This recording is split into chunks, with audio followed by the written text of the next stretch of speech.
I saw it at Broadway. Well, because, I mean, Emily saw the movie and she's just a little rabid about what the theme is, but she read the beginning of the story to me because she's much more interested in the book than the movie.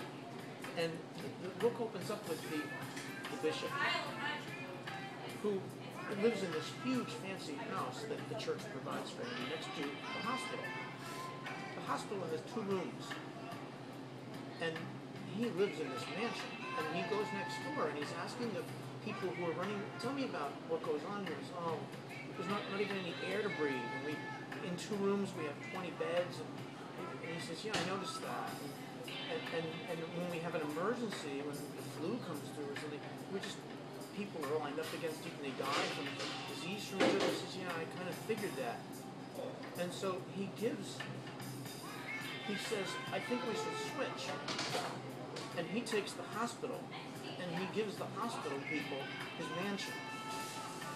And then he takes his income that he's allowed to feather his nest with, and he gives it to the people in the village and the hospital and buys beds.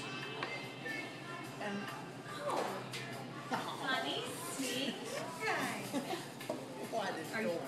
And they give him more money. Are you video? And he gives it away. I don't know why.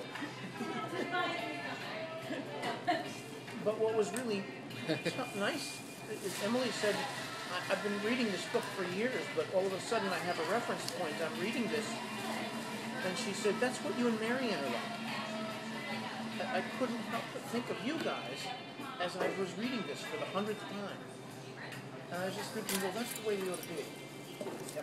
And we have not wanted for anything in 25 years. But that's the way we've lived our life. And that's what God does. That's what God does, you know.